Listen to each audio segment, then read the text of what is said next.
Hello, Nigerians. Good afternoon, everybody. So today I'll be discussing, this issue of restructuring that has been ongoing for some time now. We have many Nigerians calling for the government to restructure. But before I begin, I would love you to watch what other Nigerians have to say regarding the issue of restructuring. Kindly watch the short clips, and once you are done, I will give my analysis on the issue. Happy watching.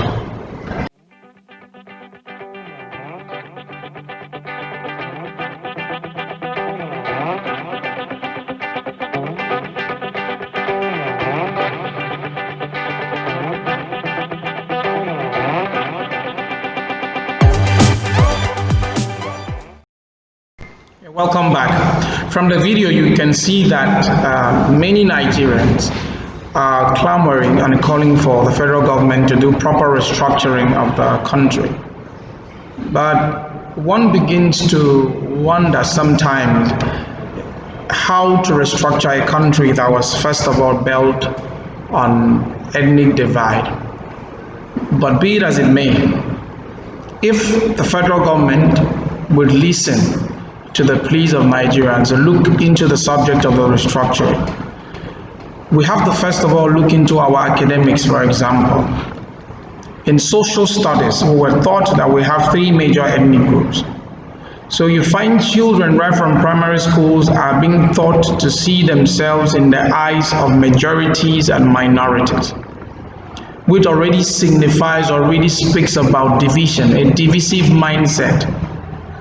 On the grounds to which we have the majorities or the minorities, the issues are not totally clear. For example, are the people who are referred to as majorities because of numbers, because of values they are adding, or because of landmass? How did we even get to this point where we can be having majorities and minorities? So children from primary schools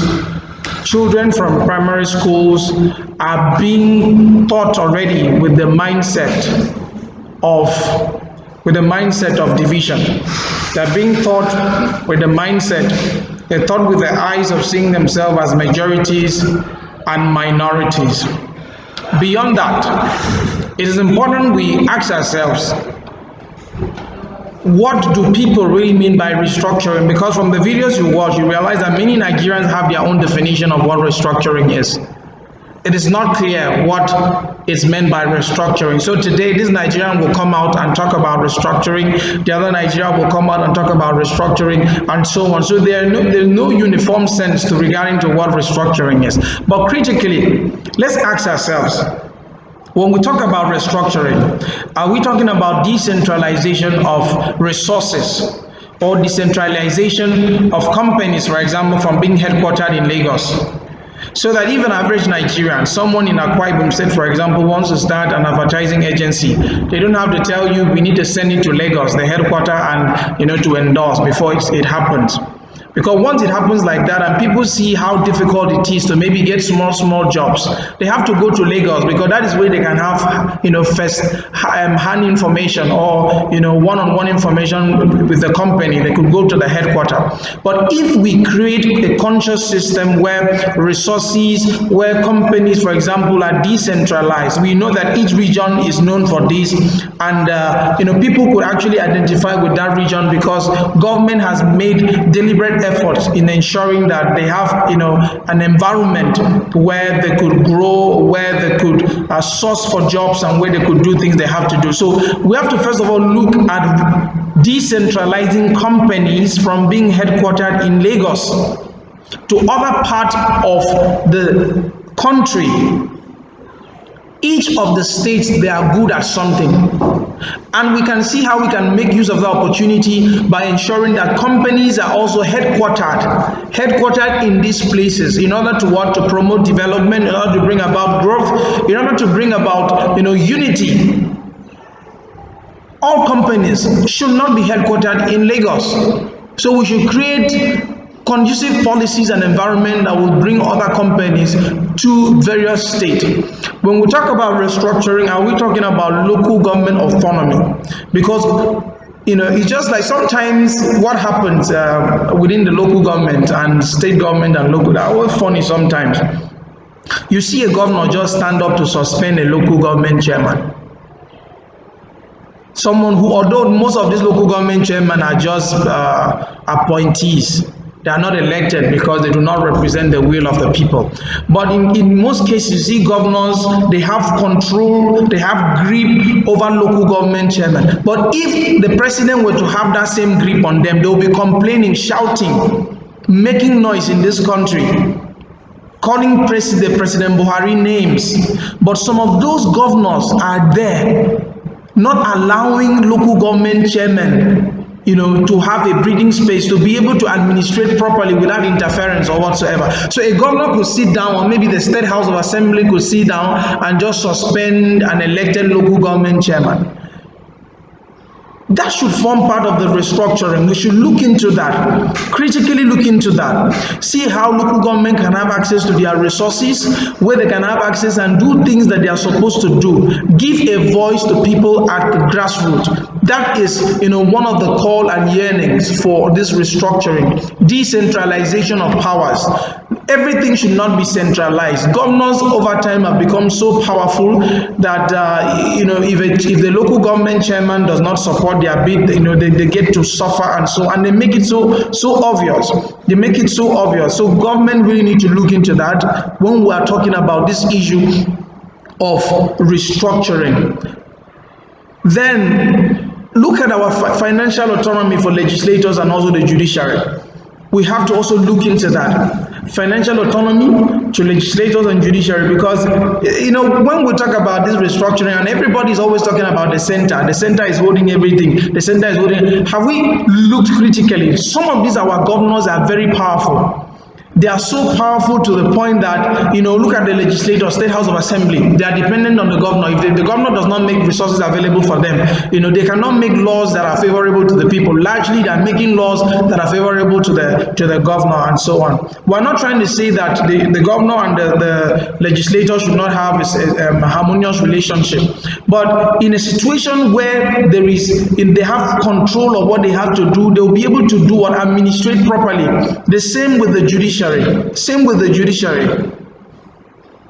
The state, judiciary under the powers of the state governor, the federal judiciaries, and so on. So we need to look critically into this to ensure we have financial autonomy for the judiciary, financial autonomy for legislators, if we have to talk about restructuring. Then we have to look at the age to contest elections.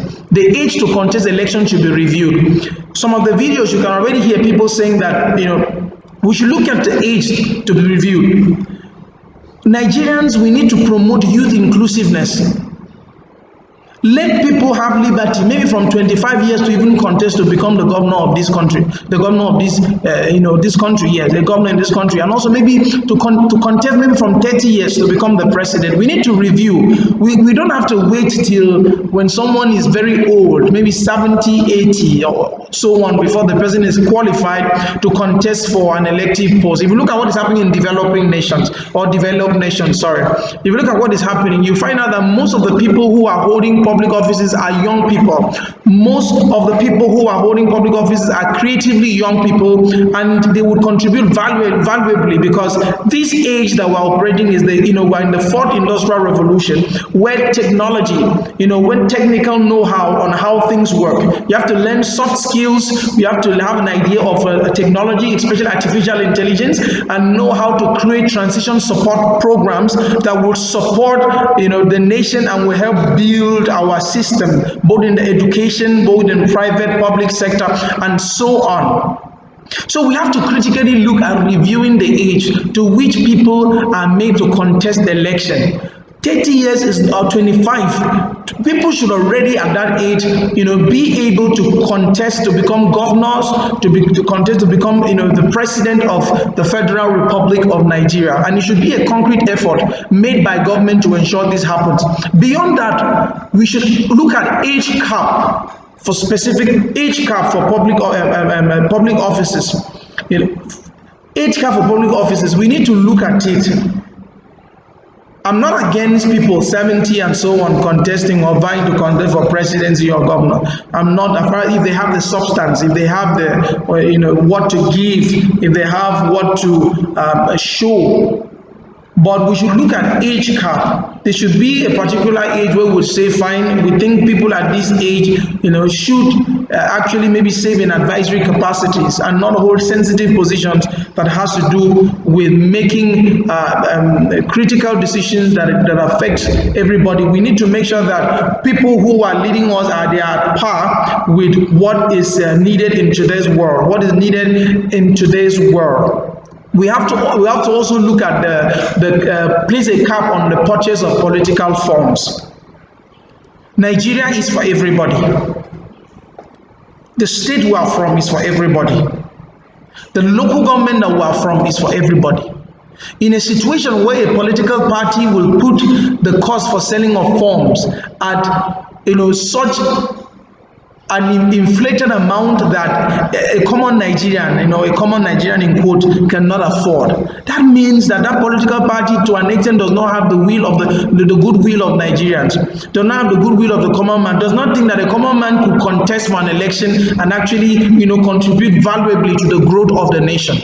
So we have to look at it concretely when we're talking about restructuring, to see into it that as a matter of policy, that political parties should have caps. Political parties should have caps with regards to selling of political forms. This could be reviewed periodically. It could be reviewed maybe every 4 years or so on, where it could be reviewed. But let them have a cap. Let them have a sense let them be sensitive to the plight. Let them be sensitive to the plight of a common man on the street, not just people who have the money to contest for political offices.